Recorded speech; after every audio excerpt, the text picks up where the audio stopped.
Pada video kali ini kita akan coba membahas tentang bagaimana cara merumuskan frekuensi natural dari sistem alat ini. Jadi berikut adalah sistemnya, terdiri dari sebuah batang. Batang ini silinder pejal karena inersia rotasinya adalah 12 ml kuadrat. Itu adalah Jg-nya atau inersia rotasinya. Nah, L itu adalah panjang dari silinder pejal ini, M-nya adalah masanya yaitu MB, 12 adalah ya rumusnya itu. Kita bisa lihat rumus ini di tabel dengan kata kunci mass moment of inertia atau inersia rotasi. Nanti ketemu tabelnya ini. Ada massa, kemudian ditumpuk dengan tumpuan pin di bawahnya, kemudian di atasnya dipasang sebuah lingkaran dengan massa M2. Nah, ini dipasang sebuah pegas ke sebuah dinding dengan jarak dari ujungnya ini adalah L/3. Jadi dari pegas ke tumpuannya ini berarti jaraknya adalah 2/3 L. Totalnya adalah 1 L. Nah, dari gambar ini kita bisa memperkirakan getarannya adalah seperti ini. Jadi seperti bandul gini. Karena ada pegasnya berarti dia akan bergetar seperti ini. Nah, langkah pertama kita harus membuat diagram benda bebas dari sistem ini. Nah, cara membuat diagram benda bebas adalah berarti ketika dia bergetar gini, kemudian ketika dia sampai di sini, nah ini yang kita analisa di bawah ini. Nah, ini adalah posisi ketika dia mau bergerak ke kanan.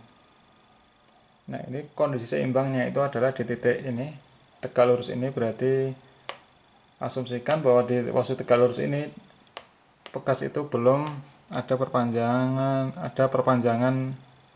tidak ada pertambahan panjang ketika tegak ini. Jadi ini adalah kondisi awalnya seimbang, tidak ada pertambahan panjang. Di posisi ini pegas belum ada pertambahan panjang, begitu ada getaran baru dia mengalami perpanjangan dan perpendekan dari panjang pegasnya. Nah, ini kita gambarkan, kita analisa ketika posisinya di sini, itu ketika dia mau bergerak ke kanan. Nah, ketika dia mau bergerak ke kanan berarti apa yang terjadi? Kita harus menggambarkan gaya-gayanya untuk menurunkan persamaan geraknya. Nah, urutannya supaya kita tidak lupa, yang pertama kita cari gaya statik atau kita gambarkan gaya statiknya dulu, baru kita gambarkan gaya dinamik. Gaya dinamik maksudnya adalah gaya inersianya, baik gaya dalam arah translasi maupun gaya inersia rotasi. Jadi inersia translasi maupun inersia rotasi kita gambar belakangan. Nah, yang penting adalah gaya statiknya dulu. Nah, gaya statik yang perlu kita gambar yang mana? Gaya statik berarti yang pertama itu adalah gaya gravitasi, yaitu terdiri dari gaya berat pada batang ini dan gaya berat pada lingkaran ini. Jadi ada dua gaya gravitasi, itu gaya statiknya. Jadi ada dua gaya statik berupa gaya berat atau gravitasi. Kemudian yang kedua itu adalah gaya pegasnya. Nah, jadi ada gaya gravitasi MB, gaya gravitasi M2, dan gaya pegasnya. Nah, setelah itu baru kita memikirkan gaya-gaya inersianya apa aja.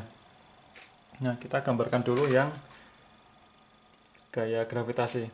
Gaya gravitasi pada M2, dia karena masanya itu terdistribusi merata, berarti kita bisa gambarkan gaya beratnya itu pada titik pusatnya, yaitu di tengah-tengahnya, di L/2 nya. Ini kan L, jadi posisinya di L/2 nya.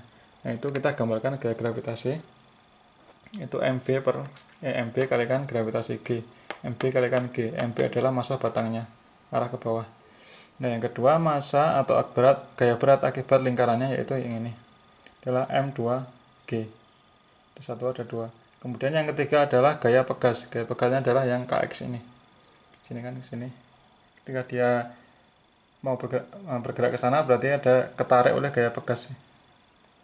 Nah, berarti ada tiga gaya sudah kita gambar.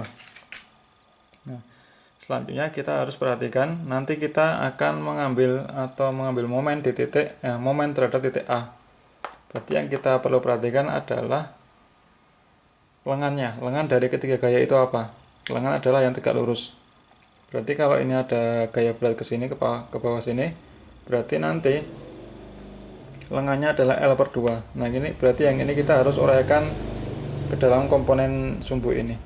Ini kita rubah ke komponen sumbu yang tegak lurus terhadap bidangnya, terhadap batangnya, yaitu yang arah ini. Begitu juga dengan yang gaya berat pada lingkaran ini. Kita harus uraikan yang tegak lurus terhadap batangnya ke sini.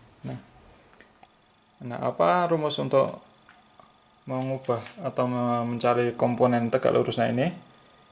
Nah, ini kita tahu bahwa ini adalah theta. Ini sudah theta.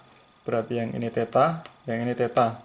Nah, berarti yang arah yang ini itu adalah MBG sin theta. Berarti yang arah tegak lurus ini berarti adalah yang ini adalah cos, karena yang berhimpitan dengan sudut adalah cos. Berarti kalau yang arah sini ke sana itu adalah MBG cos theta, berarti yang arah sini itu adalah MBG sin theta.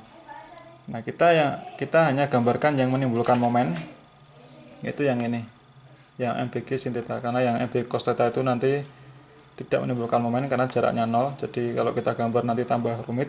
Jadi kita gambarkan yang kita perlukan saja. Kemudian sama juga dengan yang ini M2G, itu kita uraikan tegak lurus terhadap batangnya sama, berarti M2G sin theta. Nah, bagaimana dengan yang KX-nya? KX-nya adalah ke sini. Berarti kita uraikan yang tegak lurus terhadap batangnya itu ke sini. Nah, ini sini berarti ini adalah ini theta, berarti ini theta, berarti ini adalah KX cos theta. Di sini KX sin theta, di sini KX cos theta. Berarti yang kita gambar hanya KX cos theta. Berarti dari 3 gaya statik tadi, nanti yang kita masukkan ke dalam persamaan geraknya adalah ini, MBG sin theta, M2G sin theta, dan KX cos theta. Nah, itu kita sudah selesai dari 3 gaya statiknya. Sekarang kita baru memikirkan gaya dinamiknya. Gaya dinamik itu berupa gaya inersia. Inersia translasi maupun inersia rotasinya. Nah, karena dia bergerak ke kanan, berarti kita perlu memikirkan inersia apa saja yang kira-kira bekerja ketika ini ke sini. Yang pertama itu inersia pada lingkaran ini. Yang kedua inersia pada batang. Ini. Itu berarti inersia dalam arah tangensial. Ini arah sini berarti nanti ada inersia akibat M2. Kemudian ada inersia akibat batang ini. Dan yang ketiga jangan lupa ada torsi inersia. Kenapa? Karena batangnya ini kan berputar ke sini. Kita berputar ke sini berarti nanti ada torsi inersia yang arahnya berlawanan arah. Ini kan dia bergeraknya searah jarum jam, maka ada torsi inersia yang arahnya berlawanan arah jarum jam. Nah, berarti ada torsi tangensial, kok torsi? Gaya inersia arah tangensial akibat M2, kemudian gaya inersia arah tangensial batang ini, batang MB, kemudian ada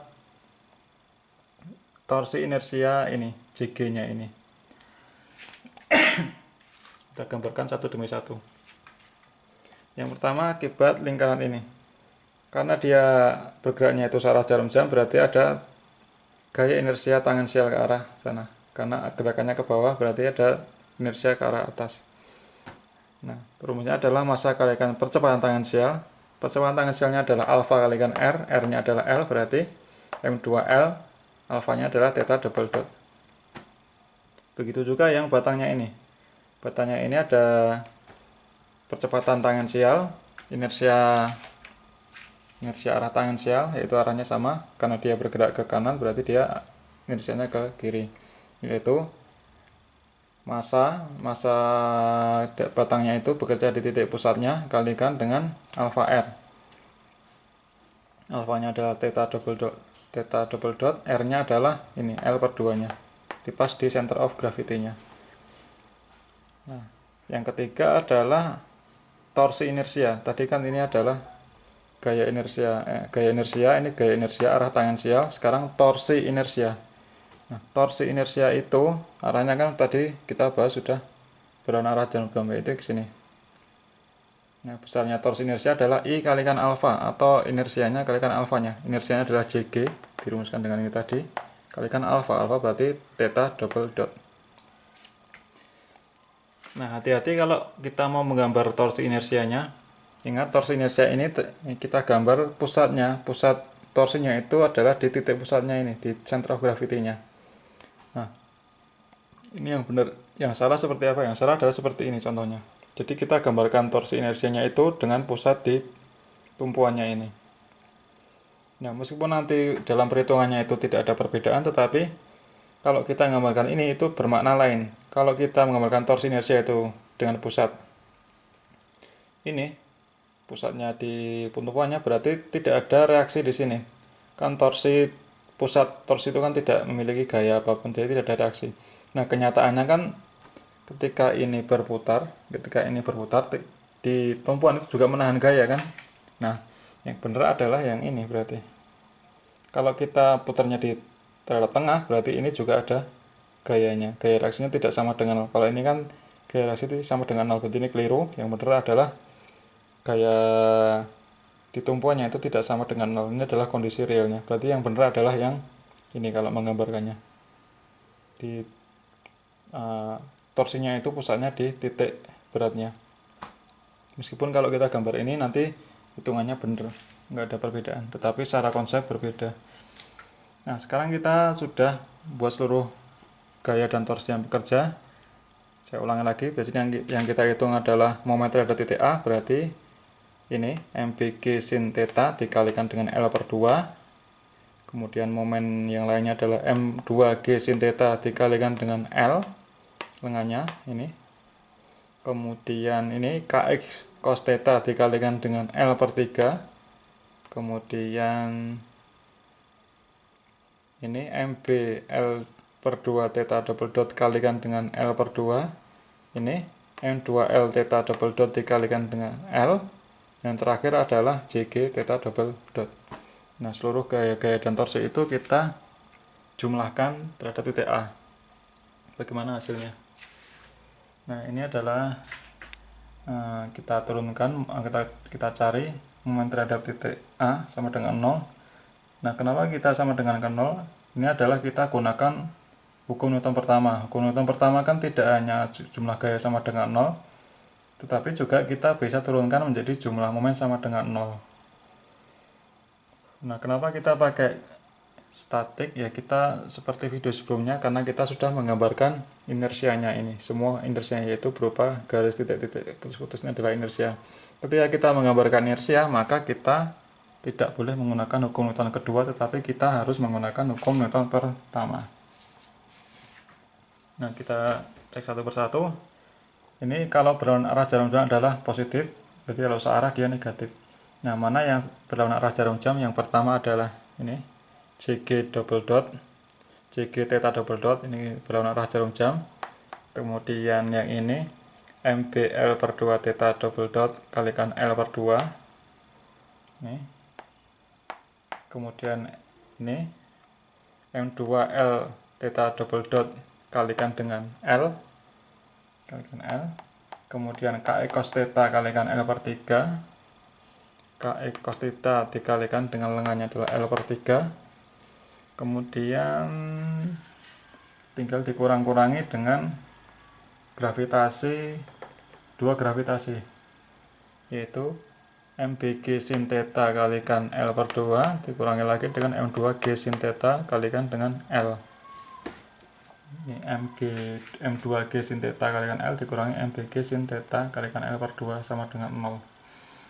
Nah, kita pakai asumsi seperti biasa. Kalau tetanya itu sedikit kecil, jadi sudutnya ini sangat kecil, berarti sin theta itu sama dengan nilai theta sendiri. Sedangkan cos theta, karena tetanya mendekati 0, berarti cos theta sama dengan 1. Sedangkan sin theta itu sama dengan theta itu sendiri. Nah, dari kedua persamaan ini kita bisa sederhanakan menjadi JG theta double dot plus M, kita rapikan MBL kuadrat per 4 kalikan theta double dot ditambah dengan M2L kuadrat theta double dot tambah, nah ini cos theta itu karena 1, berarti KX L per 3 dikurangi dengan M2GL sin theta sama dengan theta, MGL theta dikurangi dengan MBGL per 2 kalikan theta, MBGL per 2 kalikan theta. Nah, jadi kita sudah membuat persamaan gerak dengan variabel koefisien theta, theta, theta, theta. Tetapi ada satu yang masih dalam variabel x. Nah, supaya kita bisa selesaikan, kita harus rubah variabel x ini menjadi variabel theta. Nah, kita harus rubah x dirubah sebagai fungsi dari theta. Nah, kalau kita perhatikan di sini, kalau ini ke sini, berarti x-nya itu adalah dari titik ini ke dia berapa pergerakannya, berarti ini tetanya ini theta, berarti ini adalah x-nya, berarti ini adalah L per 3 nya.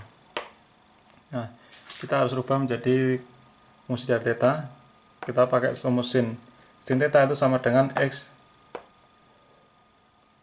depan persampingan sin ya, depan x bagi dengan L per 3, maka x nya adalah L per 3 kalikan sin theta. Nah, kita pakai ini lagi, berarti sin theta sama dengan theta, berarti x sama dengan L per 3 kalikan theta. Nah, ini kita substitusikan ke persamaan ini menjadi seperti ini. Jika kita double dot, kemudian MBL sama, M2L sama. Nah, ini KX karena X nya adalah L per 3 theta, berarti KL per 3 kalikan L per 3 kalikan theta, kurangi M2 GL theta sama. Nah, sekarang kita kumpulkan, kita keluarkan theta double dot dan tetanya. Nah, ini kalau kita keluarkan theta double dotnya menjadi JG tambah MBL ini plus ini juga sama, kita keluarkan tetanya. Jadi kabel R ini sama ini. Nah, ini kita bisa umpamakannya adalah masanya, ini adalah kekakuannya. Jadi seperti rumus sebelumnya, Jayo mencari natural frequency, di mana natural frequency itu adalah akar K per M. Nah, ini kita tinggal bagi akar, K-nya adalah ini, M-nya adalah ini, sehingga ketemunya sini. Nah, demikian contoh yang ini, sistem yang ini. Semoga bermanfaat. Kalau ada salahnya silahkan dikoreksi di kolom komentar. Terima kasih.